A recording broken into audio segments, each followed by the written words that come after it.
अस्सलामुअलैकुम वरहमतुल्लाहि वबरकातुहू। कैसे हैं प्यारे दोस्तों, उम्मीद है कि आप अच्छे होंगे। दोस्तों, एक भाई ने सवाल किया कि मैं कुछ दिनों से नमाज छोड़े हुआ था, नमाज नहीं पढ़ रहा था, लेकिन अब मैं नमाज पढ़ने लगा हूँ। माशाअल्लाह, अब मेरी नमाज क़ज़ा नहीं हो रही है।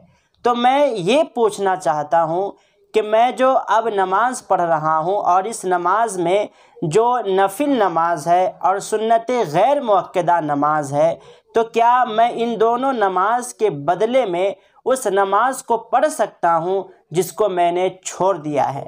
शायद कि भाई का ये पूछना है इस नमाज के बदले में नहीं, मतलब कि इस नमाज को छोड़कर, यानी सुन्नत गैर मुअक्कदा को छोड़कर और नफिल नमाज को छोड़कर क्या मैं उस नमाज को पढ़ सकता हूँ जिसको मैंने छोड़ दिया है। भाई का सवाल ये है।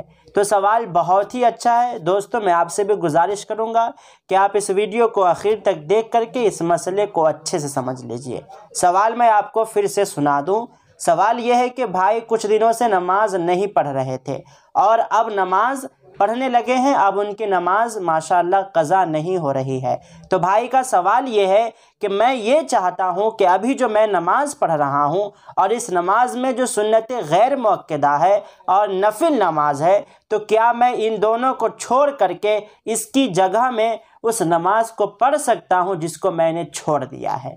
तो दोस्तों देखें, बहुत ही अच्छा आपने जानकारी लेने की कोशिश की है। मैं तो बहुत खुश हूँ आपसे। अल्लाह आपको सलामत रखे। देखिए दोस्तों, सवाल का जवाब ये है कि सुन्नत गैर मुअक्कदा ये कोई आप पर फ़र्ज़ नहीं है, आप पर वाजिब नहीं है, और नफिल नमाज ये कोई आप पर फ़र्ज़ नहीं है और वाजिब नहीं है। लेकिन फ़र्ज़ नमाज जो है उसको आपको अदा करना बहुत ज़रूरी है। अगर आप अदा नहीं करते हैं फ़र्ज़ नमाज को तो वो आप पर क़ज़ा रहेगी, आपको कभी न कभी अदा करना है। अगर आप अदा नहीं करते हो तो आप गुनहगार होगे। लेकिन सुन्नत गैर मुअक्कदा अदा नहीं करते हो और नफिल नमाज अदा नहीं करते हो तो आप गुनहगार नहीं होगे।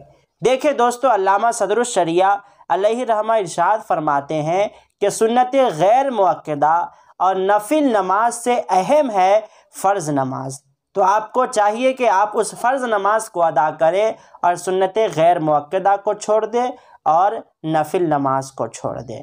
याद रखिएगा, सुन्नत मुअक्कदा को नहीं छोड़िएगा, सिर्फ़ आप सुन्नत गैर मुअक्कदा को छोड़िएगा और नफिल नमाज को छोड़िएगा। ठीक है, ये मजबूरी में है। आप उस नमाज को पढ़ रहे हैं और आप ये कह रहे हैं कि मैं दुकान चलाता हूँ, मेरे पास टाइम कम रहता है, तो इस सूरत में है कि आप उस नमाज को पढ़ें नफिल और सुन्नत गैर मुअक्कदा की जगह में। तो उम्मीद है कि आपको मेरी बात अच्छे से समझ में आ गई होगी कि आपने जो नमाज छोड़ी है उस नमाज को आप अभी जो नमाज पढ़ रहे हैं और इसमें सुन्नत गैर मुअक्कदा है, नफिल है, तो आप सुन्नत गैर मुअक्कदा और नफिल को छोड़ करके उस नमाज को आप पढ़ेंगे। लेकिन जब वो नमाज आपकी मुकम्मल हो जाएगी तो आप सुन्नत गैर मुअक्कदा और नफिल को ज़रूर पढ़िएगा। देखिए दोस्तों, इसके छोड़ने से गुनाह तो नहीं होता है, लेकिन प्यारे आका सल्लल्लाहु ताला अलैहि वसल्लम ने इरशाद फरमाया है कि आदत नहीं बनानी चाहिए नफिल नमाज और सुन्नत गैर मुअक्कदा को छोड़ने की। आप तो जानते ही होंगे कि सुन्नत मुअक्कदा किसे कहते हैं और सुन्नत गैर मुअक्कदा किसे कहते हैं। सुन्नत मुअक्कदा उसे कहते हैं जिसको हमारे प्यारे आका सल्लल्लाहु ताला अलैहि वसल्लम हमेशा पढ़ते थे, कभी नहीं छोड़ते थे। और सुन्नत गैर मुअक्कदा वो है जिसको प्यारे आका सल्लल्लाहु ताला अलैहि वसल्लम कभी पढ़ते थे और कभी नहीं पढ़ते थे। इसीलिए आप पर छूट है कि आप सुन्नत गैर मुअक्कदा को छोड़ दें और नफिल नमाज को छोड़ दें और इन दोनों की जगह में आप उस नमाज को पढ़ें जिसको आपने छोड़ दिया है। तो दोस्तों, उम्मीद है कि आपको मेरी बात समझ में आ गई होगी।